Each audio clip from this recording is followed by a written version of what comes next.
Welcome to the Pastor and Postmaster podcast. What you wanted to hear about Islam and Iran, but you... Wait a minute. It wasn't in the sermon? What would you call it if it wasn't a sermon? It wasn't in a mosque. Oof. I was so excited because it's kind of a hot take, kind of a little bit late, but not too late. Iran still is in the news. So. They're still trending, and we figured you'd want to know something about Iran. And, we have someone here who actually knows a thing or two about Iran and Islam. It is not me. It used to be me, and I'm kind of brushing up. It's pretty intimidating, but...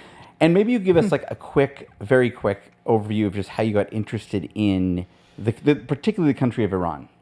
Sure. So I had a guitar teacher, and one day, just out of the blue, he was an atheist, self-proclaimed atheist. And I was a Christian learning guitar, and I wanted to play Christian songs, and I spoke to him about that. And anyway, he wasn't interested at all. And then I lapsed for a couple of years and came back to take lessons.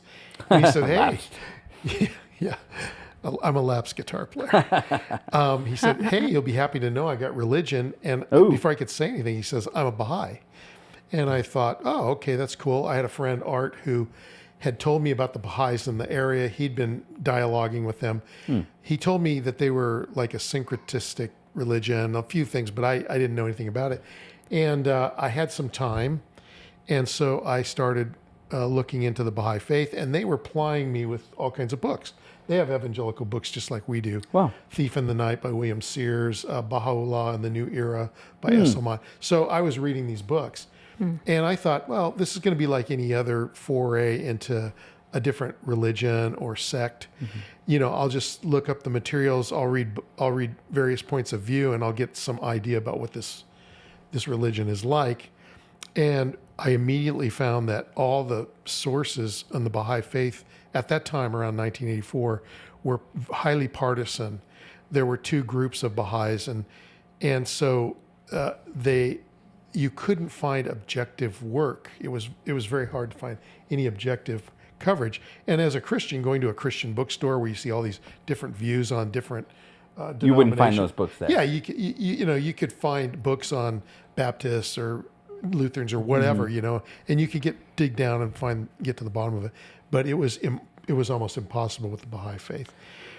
And so that then, because the Baha'is, and that's the occasion for another podcast, but oh my gosh, yes. They had such an exotic name, and we had like Ananda, a yoga commune, and we had a Sufi order that had a presence in Nevada County.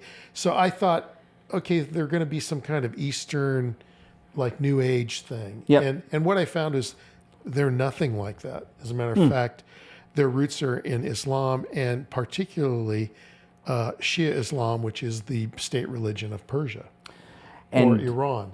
And that would maybe make us think, just for our listeners, kind of do a quick overview of Islam, the history of it. It starts with Muhammad, his birth in 570 AD.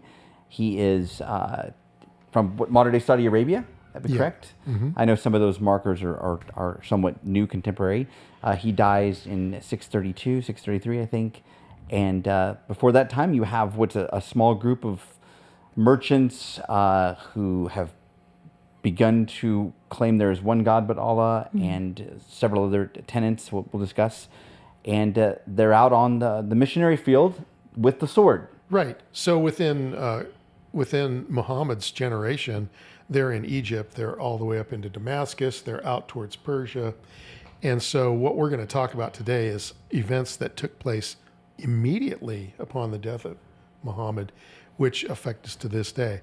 So when I started digging into the Baha'is, something fortuitous happened, and that is the republication of this book, A Year Amongst the Persians by Edward Granville Brown. And they were putting together this Century Travelers, and so this was like a Victorian travelogue, and it's a set of travelogues, and the Baha'is had talked about this. A lot of pages.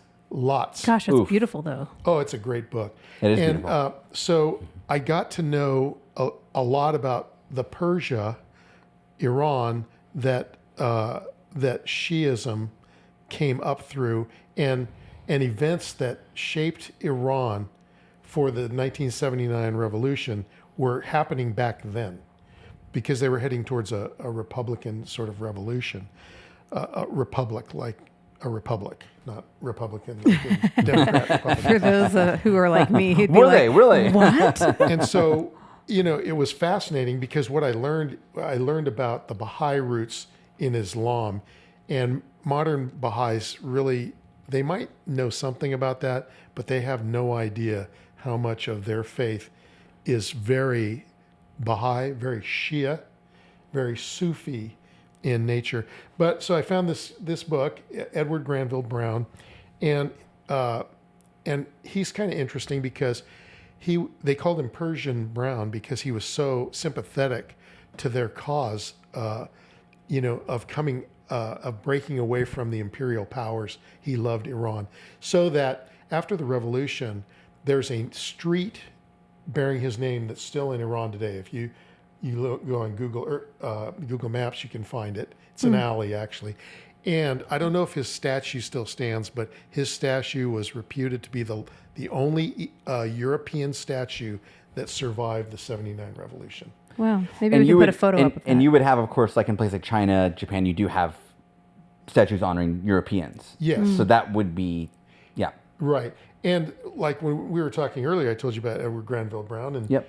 And his middle name is Granville for his grandfather, Granville Sharp. Now, who's Granville Sharp? Granville Sharp, New Testament scholar. I think it would be Oxford or Cambridge. Yeah. And he has a particularly well-known rule. Well, actually, he wasn't a scholar. He learned Greek on his own. No. No, he's self-taught. He was self-taught. Oh, wow. He would be Okay. on this podcast. Yeah. I would Exactly. be getting the boot for sure. Yeah. That's incredible because it's a very important rule Yeah, he in was Greek grammar. Yeah. In Ephesians, it Yes. comes up, pastor teacher. Yes. So he learned Greek and Hebrew. So the family history says so that he could argue theology with a rabbi, a local rabbi. Wow. Now some other interesting things about him is he's got publications that are still in print, Literary History of Persia, and he was like an Islamicist. He was a polymath. He knew like at least 8 languages that I know of. And so he was a good person to learn about. As he goes through this book, he goes to these different areas within Persia. He meets Zoroastrians, Wow. and he totally starts wearing the garb. He smokes the hookah. What are they? What are those? Just curious. No, Zoroastrians. not the hookah, Explain but the Zoroastrians. You want to explain Zoroastrianism? Yeah, I mean it's a group of obviously Persians, and they had a view. There are two cosmic principles of like good and evil. Okay. That are both equal. Equally matched. Equally matched. Most of the time, you have Christianity, Islam, Judaism. You have God's goodness and permits evil in some ways. They would have it. There are two principles, both equally powerful, both vying for. They Okay. also have a version called Manichaeanism. Oh, okay. Yeah. Yep. Okay. So at this early stage, I'm trying to learn about Baha'is, but he's talking about everybody. And so he talks about the people we're going to talk today about 12er Shi'ism. So we'll talk about how Shi'ism breaks off into different groups. And the ones in power now, Ayatollah Khamenei, not Khomeini, but Khamenei, the second Ayatollah, is a 12er. And that is going to figure really importantly into how we look at current events in the United States. And that is part of the reason we brought this. Again, we try to think of the episodes as something that you might be thinking about. But you think about Iran, you're thinking, well, why does Iran have a war with the U.S. or why does Iran want to bomb Israel? Why do they chant death to America, death to Israel? And it's a very specific, as Bo pointed out, sect of Islam. Yeah, it's a A brand. minority branch Right. of Islam. So when I got that book, what was really fortuitous, I'll use that word again, was not only was it republished after like 100 years, but there's 2 forwards or introductions. One's by Edward Granville Brown's son, Patrick Brown, Sir Patrick Brown, and the other was by Dennis McEwen, who is a Islamic scholar at Newcastle upon Tyne, Newcastle University. And in those days, UK. what I would do, one of my research methods is I would call people. I would just call them out of the blue because you could dial 411 and get phone numbers. Yeah. So I would reach out to these people, and what you find is the very best scholars will give you the time of day. The hacks will not. That's been The my experience. grifters, the hustlers. Right. So Patrick Brown sent me strivers. this copy of his father's book, Materials for the Study of the Bobby Religion, which is a kind of a rare book. That was pretty awesome. And then Dennis McEwen responded, and what he was a former Baha'i. He had just left the Baha'i faith because of their anti-intellectual practices of suppressing information and so forth. So he was kind of happy to find someone who was really interested in this stuff. Yeah. So I would communicate back and forth with him, and he flattered me a couple times in his letter. He says, "You're asking me questions that I'm getting from my master's students, And I'm like, well, as somebody who studies religion and different religions, they were just obvious to me. Like what would you would think about this? So I'm learning Islam from Dennis McEwen now." His CV, his curriculum vitae, he was educated. He got an English and literature degree at Trinity College in Dublin, and he also I could go on about him forever. He also wrote. He's passed away. He wrote fiction and thrillers under a pen name. He's an excellent writer. Wow. Usually you don't cross disciplines. No, lots of bestsellers. Like I've seen his full page reviews in the London Times and stuff. So he's a really interesting guy I got to know. I told my wife I was going to be writing fiction, but she was like, I don't know. I'd read it. Do it. Yeah, I know. It's funny. It's a different mode. Poetry, those things like that. I've written some poems and I've shamed of myself. Fun. But wouldn't you say, well, this is, so again. That's impressive, yeah. Again. Not mine, but. These guys have literature degrees. I mean, that was Edward Brown's first degree, I think, was in literature. Yeah. And he's writing a literary history of Persia. But then what's really interesting about Dennis is he goes on, he teaches Islamics at Fez University in Morocco. Fez University. And then that doesn't work out. So he goes to Newcastle and he's getting grants from the Saudi Arabian government. And they cut him off finally because he's teaching.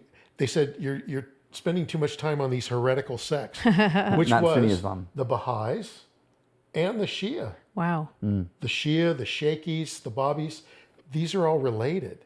And they're considered gula, or they're like outside of Islam. Yeah, anathema. Yeah. And so he's being granted, he's being supported by the Saudi government, and finally they give up on him. They go, we're looking for Islamic scholars, and you're just spending too much time. No more reimbursements for your lunches. Absolutely. So then through him, I'm reading his references. He's pointing me to different people who are related to the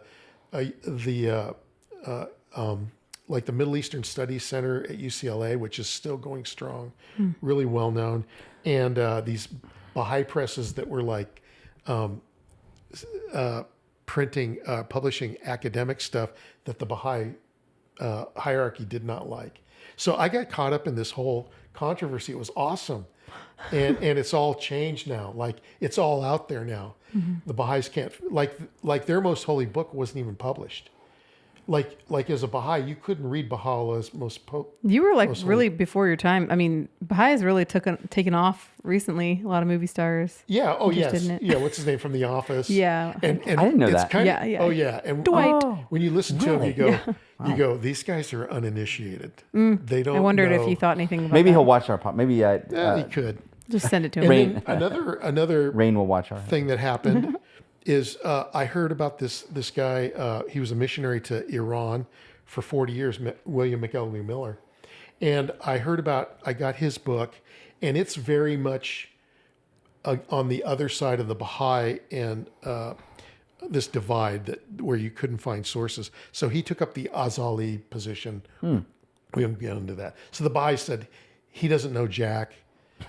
I'm serious. They would just dismiss him like he doesn't know anything, even though he spoke to Baha'is, spoke to Muslims for 40 years in Iran, and was published in the Royal Asiatic Society. He just didn't know Jack. And so, I went looking for him, and this is a really cool story for you amateur researchers out there. So I saw that he got his MA in 1914, and this is 1984. Oh, wow. So I go, he's like 100 years old. Yeah, he's dead. I just figured he's dead. And then I reached out to this friend in Chicago, and I said, hey, I saw you mention William Miller. Do you know if he's still alive? And he goes, nah. Last time I heard, he was at a Lutheran home in Pennsylvania, in Philadelphia. Wow. Right. He'd retired and he went, and they had a Lutheran home where Lutheran ministers. Yeah. Retirement center. So I go, okay, wow. well, I'm going to do my research thing. So I got on the phone, 411, in the area code and said, hello. no, I said, it's funny you should say that. I said, so I called information. I said, for Philadelphia, I said, I know this is a long shot. Do you have any William Millers in Billy Miller, Gosh. Pennsylvania, in Philadelphia? And he says, well, as you can imagine, I've got hundreds of them. And I said, Millers. okay, thanks. I thought it was worth a try. And I was just about to hang up. And he goes, just a second. He says, are you looking for William McElwee Miller? He's got this unusual name. So he's got his middle name in there. Sculptors. I said, yeah. He says, here, I'll give you I've got the number. Nice. So this was a Holy Ghost thing, right? Right. So I call him. Hello, is this Reverend Miller? Mm-hmm. Yes, this is he. And he was in his 90s. And I said, I'm calling. Do you know? Give me all your books. I want to talk to you about the Baha'is. You wrote about the Baha'is. He goes, I knew something of that movement. And then we became pen pals and friends. He wrote children's books. He would send me books signed by him, about Persia and stuff. And Denise and I visited him in the Lutheran home and have pictures of ourselves with him. And when did he die? So I've got tons of correspondence. He died in the 90s. So he was like at about the 100-year mark. Yeah. Wow. I have a grandmother to be 104. So don't ever stop. When you hit dead ends, just keep on going. Mm-hmm. Okay, so that's how I learned. And through all that, I was like, oh, the Baha'i faith, this is Islam, is what it is. These people, it's hereditary. You have a hereditary line of people who can speak on the scriptures. You have covenants. You have it's too close to it's unbelievable. We'll talk then about what so is talk about about Islam. About Islam, yeah. I mean, they're essentially, because Islam obviously is the arguably the fastest growing religion. It is, won't use competitor, but rival to Christianity. It has roots that postdate Christianity. One of its earliest, postdates. Yeah. Not antedates. It's derivative. It's derivative. And one of the earliest works that we hear kind of firsthand from someone that lived in a country that the Muslims conquered was John of Damascus. As you can imagine, he's from Damascus. And so he would have been like a Middle Eastern descent, Syrian descent. And he wrote in a group of like 100 and something heresies. He talked about Muhammad. He called him a forerunner to the Antichrist. Wow. And said that he got his theology from a heretical monk, which there are heresies, which of course we would call Arian. Right. And that's part of the what distinguishes Christianity is the Trinity, the triunity of God. Right. And Islam denies that. Mm-hmm. That's like the first tenet. That's the first of tenet. The 5 pillars. That's all you got to do to be an Muslim, right? Yeah, It's just 5 to say pillars. it. 5 pillars. What are they? Right. Okay. So let's go through that. And what's interesting is, as you pointed out, and John of Damascus was onto it, Muhammad is a merchant and he's traveling around. So when he starts having his visions, what he's doing, he's interacting with Christian and Jewish sects down in the Arabian Peninsula, and they're off. So a lot of what he writes in the Quran, he's taking on, he's answering doctrines that Christians don't hold. Like saying like a Jehovah's Witness missionary taught me everything I know about the Bible. Yes, it would be like that. Okay, that's good. Okay. Right. Okay. So the first principle of Islam, and I want to read these because it can get very confusing, and I want to get it right.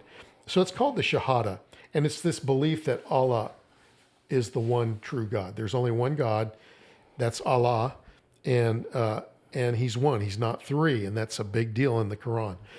And so, what a Muslim do, one of the 5 pillars, is a Muslim has to confess, I bear witness that there is no God but Allah, and Muhammad is his messenger. So Allah is one, and you have to receive Muhammad as the messenger of God. The second thing is Salah. Sometimes it'll be pronounced different ways or spelled different ways. And you know what? I'm going to mispronounce all kinds of things according to certain Muslims, when you start transliterating Arabic and you start pronouncing these words, I have not found a common rule for translation. So you'll hear all these different, pronunciations. So I'm very offended by that. So whatever. You're not like Mom Dami. Is that what his name is? Running for office, the guy over there in New York. No, it's Momdabi. Mumdambi. Okay, so he changes his accent apparently. Yeah. He talks to different people. So you're doing good. Well, yeah, and he practices taqiyya. We'll talk about Okay, that. good. Right. Riveting. So number 2. That's what you wanted to get to. Number 2 Yeah. is salah, which is prayers 5 times a day facing Mecca. And if you want to show that you've conquered a nation, you do it out in the open in mass. Oh, so when you see it happening Yeah, in like that's- Vancouver, Oh, Yeah. right. Because Muslims Europe. are supposed to be like you know how Jesus says don't pray out in the street Yeah. corner. Muslims are supposed to be humble. That's a big thing in Islam, is humility. So laying out your carpet and doing it out in the open, is an That's- active that's performative. performative. Yes. Okay, but so a Muslim is to pray 5 times a day facing the Kaaba in Mecca. The Kaaba is the black stone that you see when people go on their Hajj journey. They circumambulate the black stone that's in the center of the. Quite a few people died at the pilgrimage a few years ago because it was so hot. Wow. Yeah, It's always very hot. hot. And there's other. Yeah, we'll talk about that in a second. The second thing is zakat, which are alms, which is giving to the poor. So, and Muslims are known for being very generous in giving to the poor, right? Yeah, like we don't want to. Caricature. I'm not here to caricature or mock them. So the prayers are to be, 5 times daily, acknowledging that your whole life It's one of submission. is one of submission and is around Allah. Okay, He is central to everything you do. So you put down your work and you pray.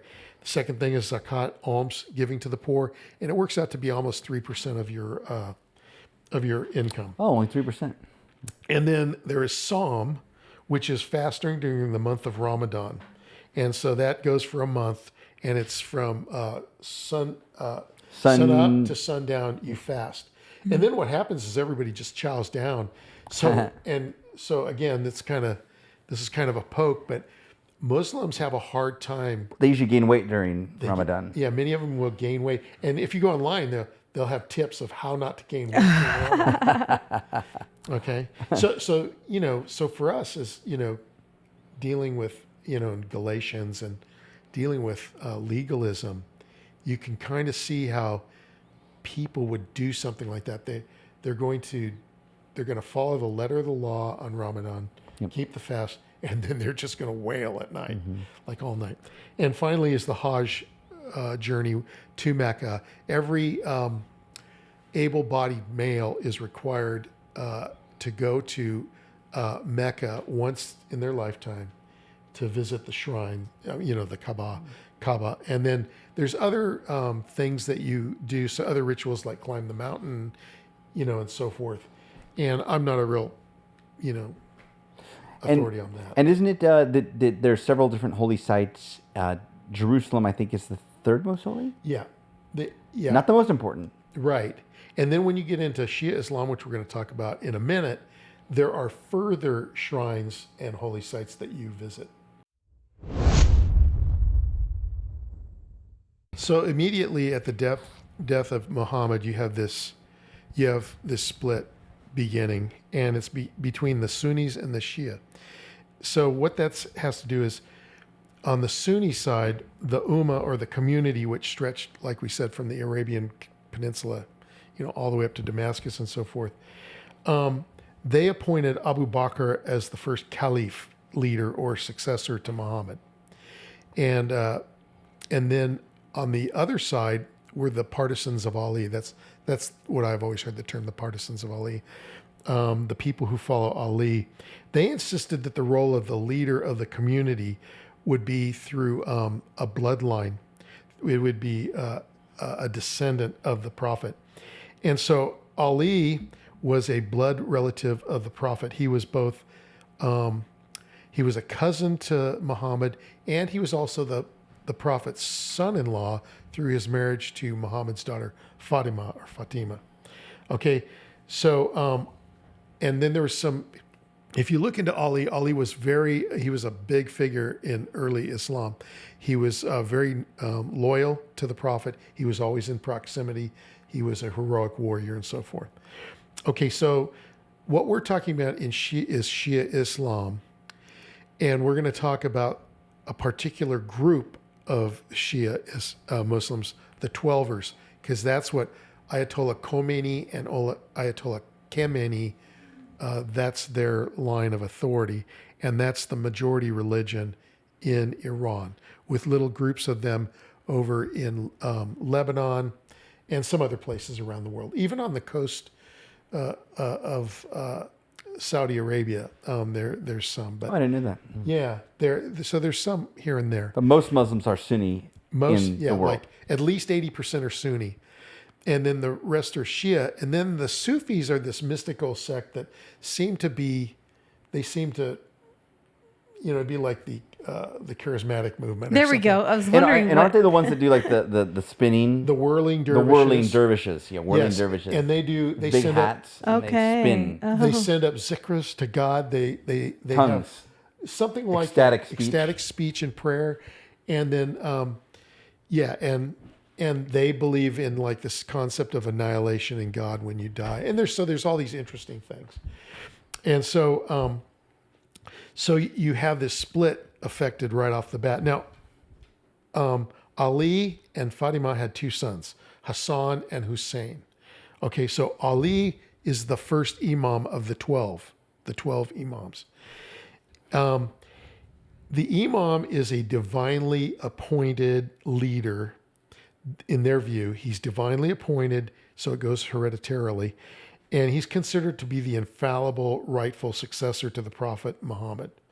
The imams are the sole interpreters of the Quran.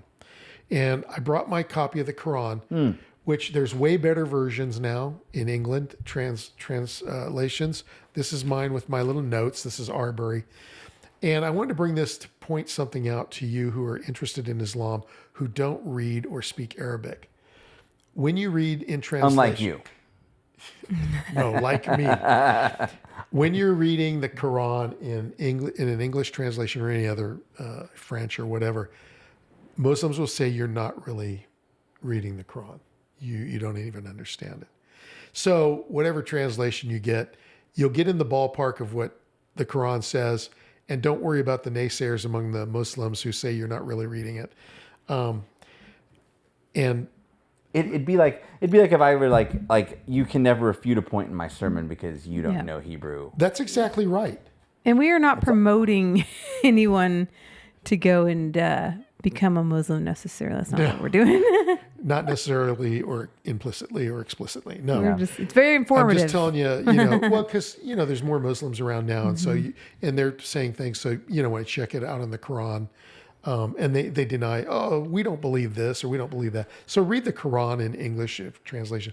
I did hear one kind of a fundamentalist guy, mullah, talking about it. And he said, the best thing you can do is listen to somebody reading the Quran in Arabic with a translator in English, so you will get the words, and it's still not good enough, but you'll pick something up from the cadence and the beauty of it.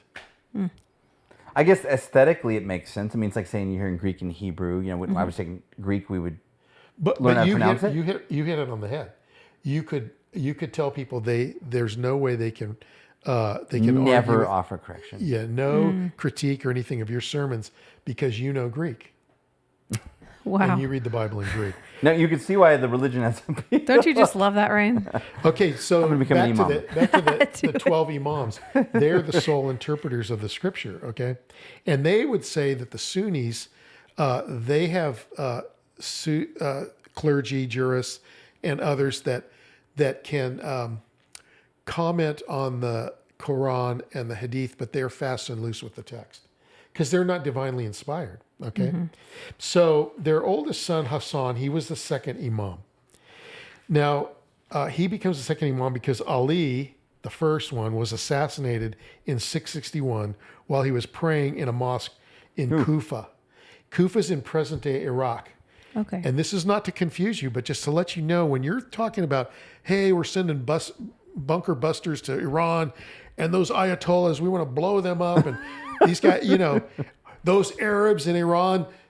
No, you need to know. Arabs in Iran. Iranians are not Arabs, and if you say they're Arabs, They're going to correct you on that. they're not going to like that. Say it Okay, nicely. and there's other things like this that come up. So Kufa is in modern day Iraq, and Iraq has only been around since 1932 with the British mandate. Yeah. Okay. It's Jordan, Syria, all the divisions. Right. And when they made the decisions, I think it's kind of interesting that they drew the line so that the Atabat, or the threshold where the Shia shrines are down in Iraq. So Iranians have to go to Iraq for pilgrimage. And that's imperial force right there. I think so. But, if in the comments, correct us.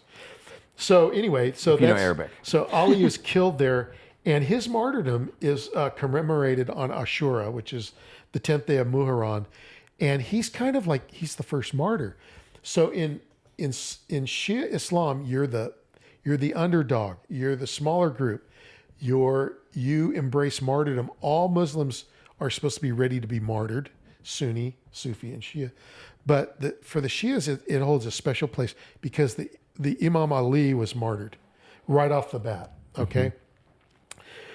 So then after Hassan, Hussein becomes the third Imam. Okay. Now the interesting thing, and if you read up on this, it's really complicated.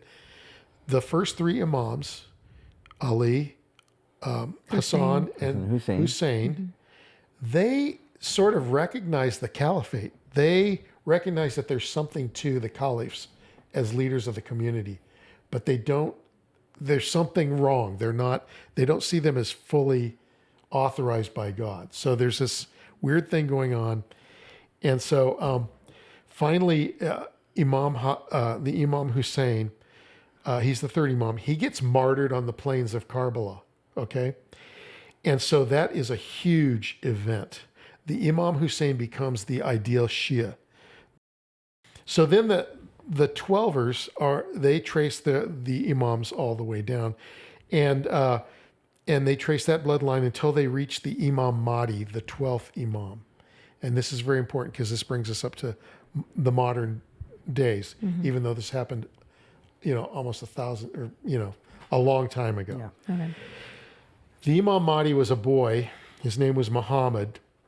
And there was some tussle over did he have the authority to be the next Imam. And so he goes into hiding. He goes into the minor occultation. So what does occultation mean? That's It's an astronomical term. astronomical where something's covered. Yeah, so the stars are covered. So we call that the gaiba, or the minor occultation. And so what happens is this boy goes into hiding, and then he's got these four deputies. They're called Naqib, I think, and they communicate with him. He's in a cave somewhere hidden, and they communicate to the community. They take questions and they bring answers, and they talk about the Quran or other So hadith prudence, and the hadith. Yeah, and another side, both Sunni and Sufi acknowledge the hadith or the teachings of the Prophet, but they have different versions. So like commentary, almost a Talmud for Yes. Old Testament. Yeah, commentary. So this Right. goes on Okay. for like 69 years, almost 70. And you get into a lot of numerology in this. yeah, The numbers 19, 70, there's a whole bunch of them. And so after those years, the Imam Mahdi enters into the major occultation. He's still living. He's never died. He's in hiding, and he doesn't communicate with his followers, except some people will say that he communicates occasionally with people through visions or the 12th dreams. Imam we're talking? Yes, he's still alive. he's with Tupac. But no one knows Elvis, where he's with Tupac. Elvis, and someone in the Caribbean. Yeah. Yeah. What? Okay. All right. Yes. All right. Tracking. Okay. So, and it's kind of like it's kind of like in Christianity where people thought that the Apostle John never died, Yeah, right? Or he Epstein. would never die. Or Epstein. He never killed himself. Well, it is, yeah. For contemporary Just connection. kidding. We're just trying to bring it into contemporary Yeah, thought. we're trying to connect it to you. Yeah, so people will get Very it. good. But no, so they actually think that he never died. He's still alive, and he's in. Some people think he's just walking around and hiding. Other people think he's in this place called Kyla, which is the transmaterial world that's between the earth and the heavens. You know, and it's the place where you go when you're in a dream state. Whoa. Yeah. Is he the Hat Man? No, some creepy stuff, creepy potential here. Okay. Now, so This is your The fiction. demonic figure. So what happens is the Imam Mahdi is going to return again. He's going to be revealed for the final battle against darkness when Allah decrees. So he's waiting on the call from Allah. And when he returns, and so the 12ers, the people in Iran today, they're looking towards the final fitna, the Great Tribulation. Sound familiar? Wow. Oh, wow. Because this Great Tribulation is going to it's going to lead up to the return of the Imam Mahdi. Okay? And doesn't Jesus come back? Yeah. So after the Mahdi comes, he rights all the wrongs. He overcomes darkness with light. And then we see the return of prophets, various prophets from Islam, And Judaism. Jesus returns. I think, and you can correct me in the comments, I think even Zoroastrian prophets Wow. or other religious leaders. Yeah. Because in Islam, I just listened They to one guy assume. the other day. They say that all religions are actually worshiping the one true God, Allah, but they're worshiping it wrongly. There's a lot of Wow. a lot of commonalities with groups that are saying this. Oh, you bet. Yes. Yeah. Okay, and so and there are signs of the coming of the Mahdi, and one of them is when you see the black standard coming out of Khorasan, in the east with an army, that's the return of the Mahdi. So think black standard, Black Standard. ISIS. Wow. Yep. and Khorasan is interesting because that's where the Ayatollah Khamenei, It's in northern Iran. northeastern, and you'll see on the map that we're going to put up. So the current Ayatollah Khamenei, he is from Khorasan. He's come out of Khorasan. He was born in Azerbaijan, but he lived in Khorasan. So that's kind of something to think about. Wow. And Bo, thinking back, just kind of regrouping with our listeners here to Islam generally, there are a few things, because there are obviously most of the people who embraced Islam in the first couple centuries were Christians. And so we mentioned Jesus coming back. So in their own way, Jesus returns bodily, visibly. Right. They believe in the virgin birth. Yes. Believe the inspiration of the Old Testament. You're talking about in the Quran. Yeah, in the Yes. Quran. Yep. They believe that Jesus did miracles, believe in demons, believe in angels, believe in judgment. But Jesus didn't rise from the dead. But they do not believe in the resurrection, and they don't believe that Christ is divine or claim Trinity? to be divine. Yes. do not add. They deny it, yes. Yeah. Do not add partners to Allah. Yeah. That's huge. Okay. Yeah. So they're anti-Trinitarian and they're Docetists. But for Jesus, though, they He's would not God. he's a prophet. I see. Yeah. He was taken off the cross. Various theories. Yeah, there's one story that there was one that Jesus had a servant who said 3 times, "I will go in your place. I will pretend to be you." And they took him and nailed him to the cross. And Jesus was just assumed into heaven. Or that Judas, his body was put there, but Jesus' face was like transferred to him. It's kind of creepy, weird. And Yeah. there's a number of Gnostic views ideas. because that's who Muhammad is interacting with. He's a Gnostic. And heretical Christians and oddball Jewish sects. So the Doctrines. the things he attributes to us as Christians were like anathemized in the first centuries, like long before this. And the simplicity of Islam, the kind of manliness of it, it's patriarchal, but like, of course, not in the way that we are Right. claimed to be. I mean, so if you think the Trinity doesn't make a difference, like, you can see what it looks like if you see Jehovah's Witnesses, you can see it in Islam, extremely legalistic, works-based righteousness, no assurance of salvation except through jihad. Right, and there's a saying that in the end, they have a very and in Islam, one of the central tenets that you have to believe is predestination. That you're predestinated, And in the final analysis, you are like on a tightrope over hellfire.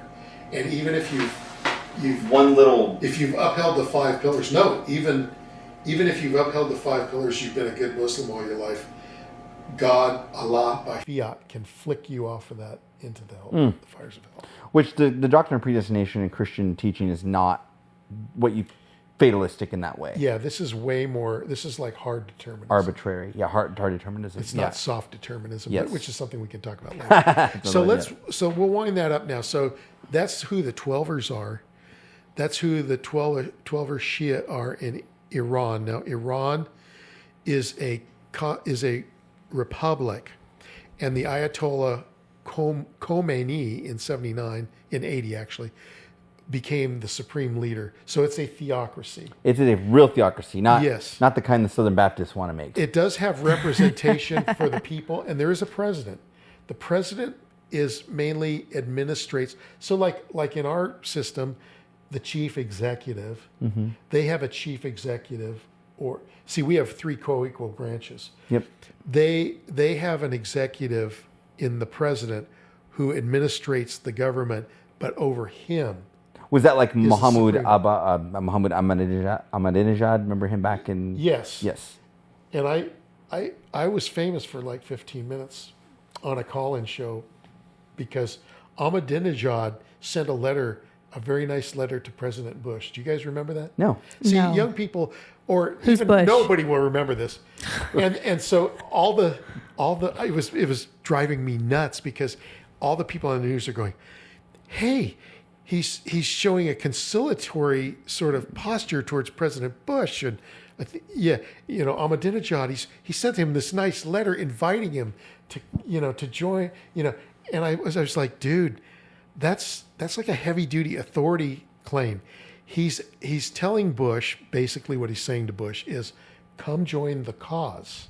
Oh. Or you will be stomped out when the Mahdi comes. Mm-hmm. Oh, like an evangelistic pitch. Yeah. But Flee the wrath to come. What you find, if just think of movies you've seen or things you've seen about Islam or battles between, the crusade and stuff, and the Muslim leader will always entreat the person to surrender and then come join our side.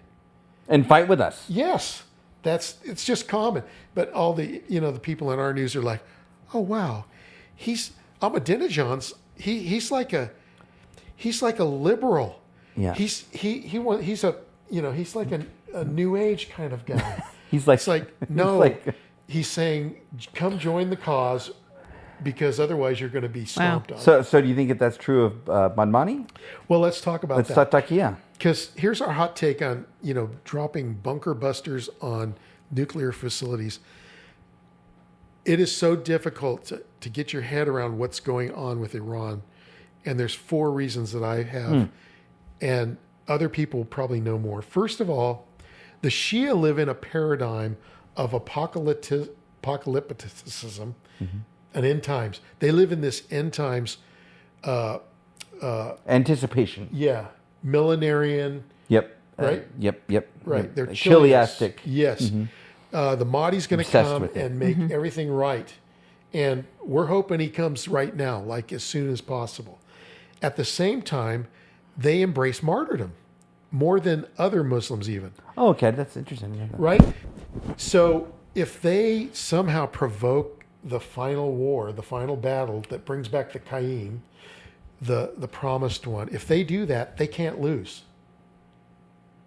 Either the Mahdi returns and makes everything right and they're good, or they're martyred. They can't lose. So you're dealing with people who, if they believe what they say they believe, are difficult opponents. They can't lose. Just think of Japanese soldiers during World War II. Yeah. The mass suicide. Right. The emperor is divine. Yep. Oh, yeah. Right. And honor. And you Americans are wimps. You surrender. We never surrender. We're going to treat you horribly because you're cowards, right? You're not honorable. So they have this idea of martyrdom where they can't lose. Another accepted norm among Shia. Now, this is going to sound like a contradictory statement to those of you who are just learning about this. They are only to engage in defensive jihad or holy war. They are not to initiate holy war. Now, see, you had a Mahdi rebellion in Egypt back in the, before the last century. Those guys, and what's interesting about that is they were Sufis from Sudan. Oh, Yes. black men. Yeah. So, and they were the Fuzzy Wuzzies. They were called them the Fuzzy Wuzzies because they had these big hairdos, and they were Sufis, and they were the ones that like destroyed English armies, annihilated I didn't know them, that. and then took Khartoum and so forth. Wow. Yeah, and I'm unaware of any Sunni Mahdi wars. Okay. But back to the Shia are not to instigate jihad. They are only to fight a defensive jihad, And jihad is holy war. holy war. Okay. Yeah, for the cause of Allah. Okay, the current Ayatollah Khamenei has issued fatwas or legal positions against WMDs. He started doing Weapons of mass that in the destruction. 90s. Weapons of mass destruction. And in 2003, he had a specific fatwa saying that no one should create a nuclear weapon. Are you confused yet? No, because it's part of the is it fatwa? So Takia. it's No. taqiyya. And the It's final one, the fourth thing is taqiyya. Okay. The use of religious dissimulation or Deception. denying the Deception, faith yeah. or deception or lying for the cause of Allah. The Gnostics did it, by the way. Oh, did What? they? Yep. You could deny the faith That's true, outwardly, right. but not in your heart. Right. You could do a lot of things you not in would your heart. you would be denied the Eucharist. Yes. So What? Yes. My body did it. My So heart good. didn't. no, say that again. That's important. My body did it. My heart didn't. That's a very Gnostic idea. Yeah. We need to do Gnosticism. We do. Anyways. So will. put these Yes. things together as you're watching world powers, ambassadors. Mayors of different towns. Tucker Carlson's going to interview the president of Oh, the president of Iran. is he really? Ooh, Yeah. funsies. And I saw some guy interviewing We're gonna interview him. Let's get him. Let's get him on the show. another leader and asking them about these things. And so we regular people are trying to make sense of this. I'm telling you, it's very difficult. Right. And you're So if really they, not going like- to know it till it happens. So if you say, oh, they don't have any weapons, they're not building stuff. I mean, they have a doctrine that says they don't need to tell you the truth. Didn't they also? So what would you call like how Well, they had gone? The bombs had gone in and penetrated, and then there was two differing outcomes. Like said outcomes, they were Well- saying they had won and they had a big party. So is that kind of a well, just- the big takeaway I would take from everything I've heard on this whole thing is, if you remember, I think it was back in March when Tulsi Gabbard gave her testimony about Before Congress. Yeah. Yeah, and she said, we think they have enriched uranium Right, I heard up that, to yeah. 80%, which is Almost a threshold. yeah, it's weapons grade. It's way beyond civil use. Yes. She says, but we don't have any indication that they've started a weapon program.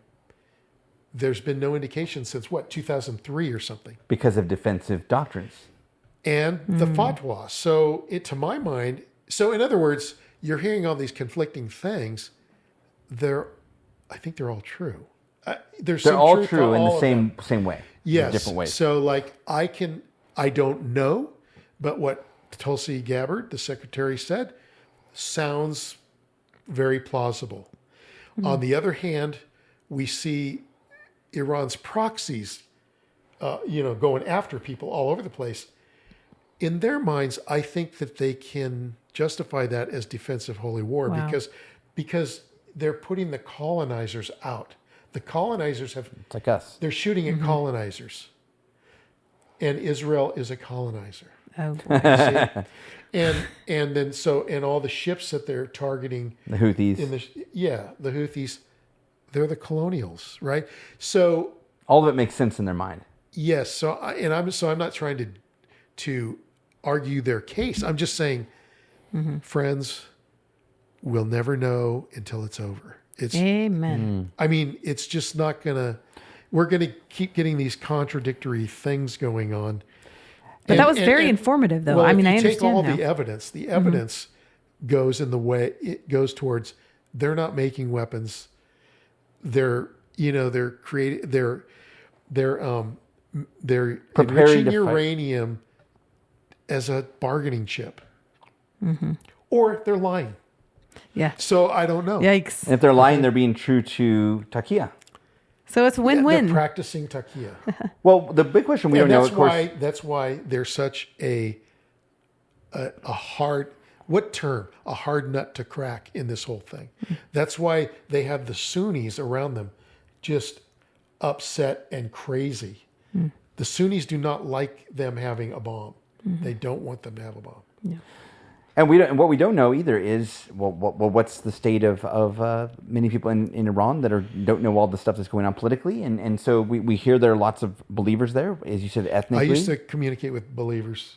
Yeah, and Christians. maybe they thought the Soviet Union was a lot weaker than what many people thought. Communist China may very well be. So God, who is the true God, the Lord, God and Father of our Lord Jesus Christ, God of Israel, is the one who changes the hearts of kings. And so maybe by God's grace, it falls without a shot fired. Yeah. So for us, living in the U.S. as Christians, we're going to encounter Muslims more and more. And the Muslims we're encountering, they do not see themselves as ready for a big jihad, a holy war against us. No. They're committing a jihad which they consider like evangelism. It's a jihad of words. And so that's why you see people on social media or Academic settings. Muslims standing outside of places talking to you and so forth.